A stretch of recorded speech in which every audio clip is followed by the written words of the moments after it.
Hi everyone. Today I'm going to be talking about agile development and design and how it went from being a software development tool to an instructional design model. Agile as an instructional design model is classified as a rapid prototyping model according to Gustafson and Branch's taxonomy. What this means is that it emphasizes iterative development, collaboration, and flexibility. This can mean that a course's learning objectives change, that a course may be deployed live rather than being finished or preset before the semester starts. And the agile model is rooted in agile software development principles. This means that it focuses on creating learner centric experiences which are adaptive and efficient. So, the agile model, when compared to traditional frameworks, uh, diverges because it's not linear. Um, Agile is inherently cyclical in that you are firstly designing your product, developing, and then evaluating uh, your end product, and then you're meeting up with your subject matter expert uh, to begin that process again. And this is why we say that it focuses on collaboration. You're involving instructors, learners, and developers.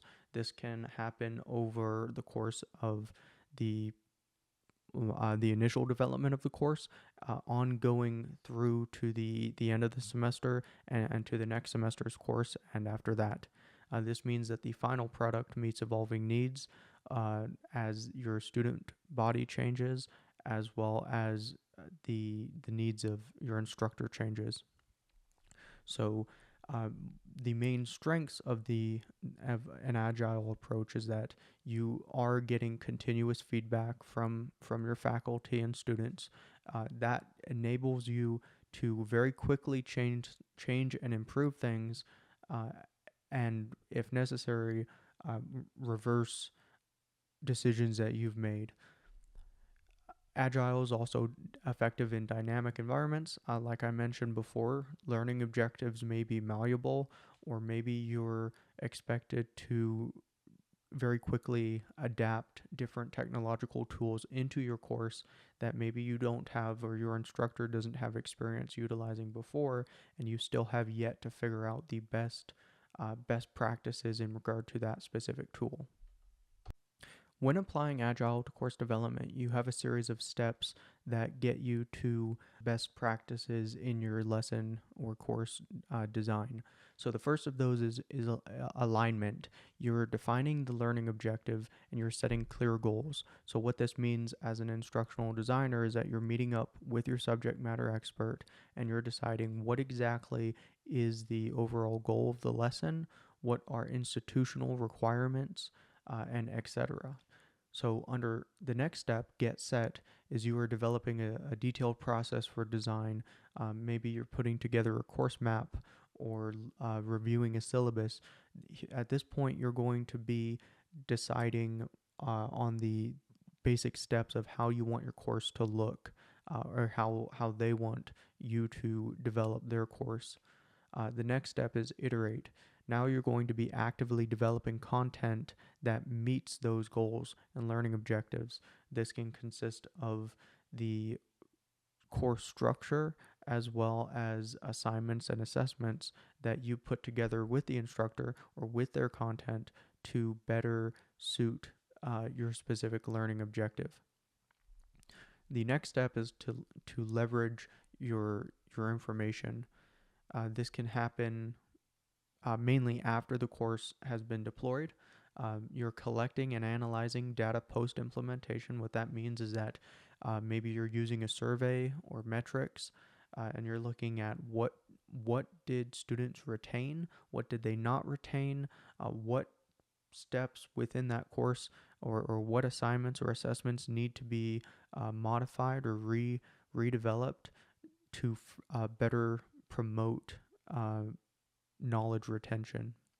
The last step is evaluation, and this means that you're going to use that information that you collected and analyzed. You're going to use that to actually change the course, to change your assignments, and to improve your overall end product. So in the agile process, this is just a reinforcement of our previous slide talking about how would you, in practice, develop an online course with an instructor. So what that looks like is an instructional designer is first going to meet with the instructor to define the learning goals as well as the institutional defined objectives. What this means is a lot of times you have courses where um, you have learning objectives that the instructor defines, and then you have overall course objectives or learning goals that the college gives the instructor, and they're required to uphold that. So within this step, an initial course design is established. What that means is that we're going to meet with the instructor and we're going to talk about they want their course to look like, how they want to change it based off of the previous semester. Maybe they already have an idea of what their students are generally receptive to, and they can help you guide that process. So the second step is that you're going to take all of that information that you collected, that initial course design. Maybe you developed a course map, or you have the basics of a syllabus, or maybe you just have a bunch of course content. You're going to take all of that, and based off of your initial course design, you're going to actively start developing the course using that content based off of the initial design. And then in that third step, you're going to test the course for ADA and copyright compliance. And this is just the same thing, but reiterated for multi semesters. So you're going to plan your course, you're going to go through that entire process, and then the course is launched. And then the next semester, you're going to do the same thing, but you're going to take those insights that you gained from students in the previous semester, or insights that you gained from your instructor in the previous semester. This is the step in the agile process where you're going to be able to take that information and then incorporate it into your course design and development. So now we're going to go into a demonstration of what agile may look like in practice. So I've set up a Blackboard shell. I have some pieces of content that I've put together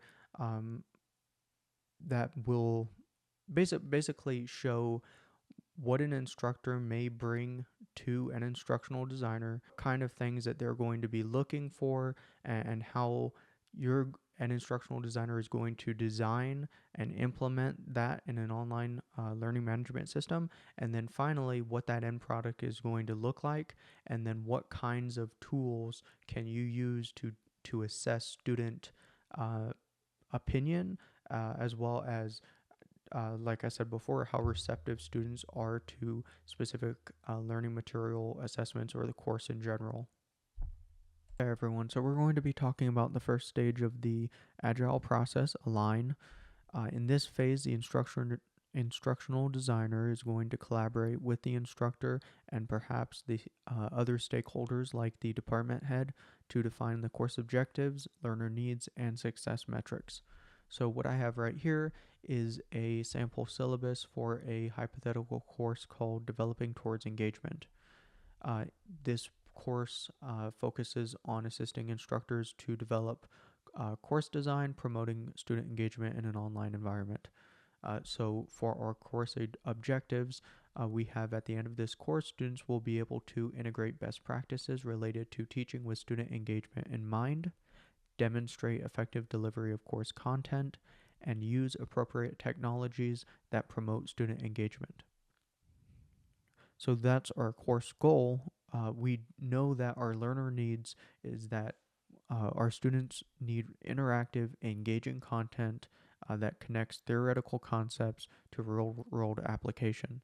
Since our audience is composed of instructors, we know that they're going to be adult learners. What this means is that we need to design content which hooks them, which has a real world application, which we're going to be able to say, here is how you can effectively use this in your own classroom, and this is why it's important for you to learn that. And then finally, our success metrics are course completion rates, student satisfaction surveys, and performance assessments. So now we're going to talk about step 2 of the Agile process. This is get set, and in this step, the instructional designer and their instructor are going to create a high-level plan for the course. This outlines the structure, content, and required resources. So here I have a course outline that I put together that uh, contains modules for each proposed week of the course, the learning outcomes for each week, what kind of activities are going to be included, what kind of assessments students are going to be required to do, what kind of interactions students are going to have with each other as well as with the instructor, and then a general completion time for how much time students should be spending on activities and readings and assessments.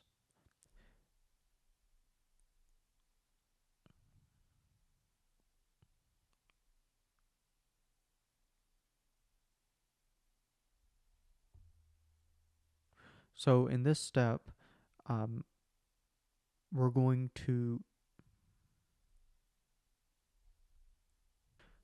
So now we're talking about the third stage of the Agile process, iterate and implement.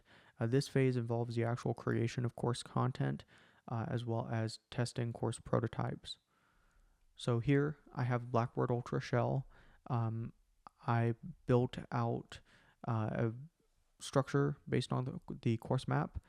Each module has its week's content, learning goals, and assessments. So as an instructional designer, you're going to be creating this content based off of what the instructor provides to you. So, for this example, maybe you and the instructor work together to determine what kind of discussion board would be most effective based off of the learning goals. In this situation, um, we are focusing on student communication and in relation to the goal of discussing student engagement and it playing an important role in higher ed. So once that's done and you've created all of your content, like I said, you're going to bring it to your instructor. You're going to discuss any further changes they would like you to make or any other assignments or assessments that maybe they want to redevelop based off of new information that they have. We're talking about stage 4 of the Agile process, leverage. After each module has been created and refined based off of feedback, you're going to finalize the course. You're going to do your ADA compliance, your copyright compliance, as well as any other institutional requirements that your specific institution has.